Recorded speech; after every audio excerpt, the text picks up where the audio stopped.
अरे जानेला जवार रंगदार होई हो, बावन बीघा के जमींदार होई हो।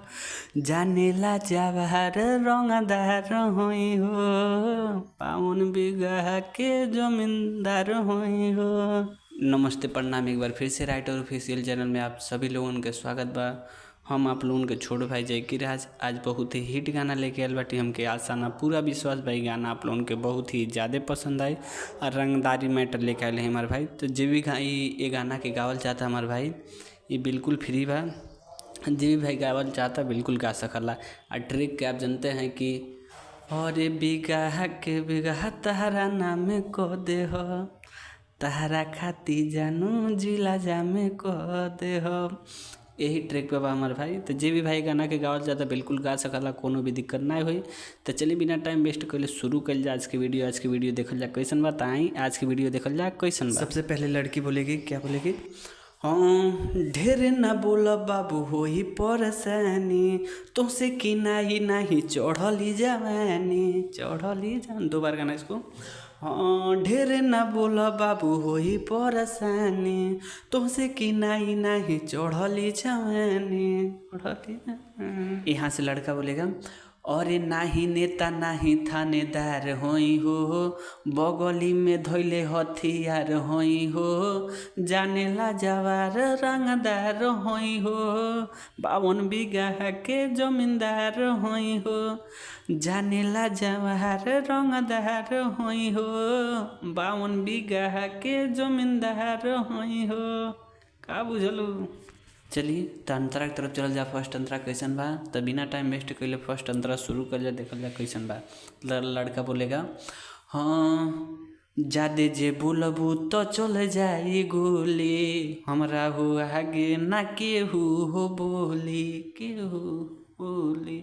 उसके बाद लड़की बोलेगी, और ढेर बोलो ना बाबू तू रह हो दूरे, दूसरा के बोल पे के हुए तना ना उड़े। और सच कहता नी ना खराब होई हो, तारा ला हम इंग्लिश शराब होई हो।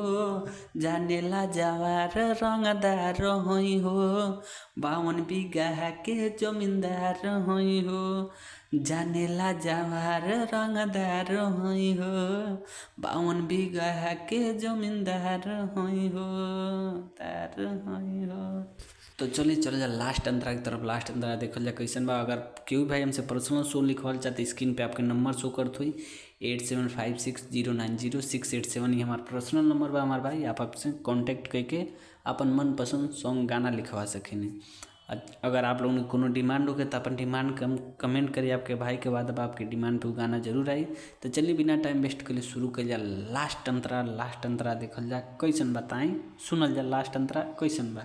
हाँ, पहले लड़का बोलेगा, हाँ यूपी बिहार में देनी हथियार हो, यही जाके बबुनी हाँ सारा कार हो, सारा कार।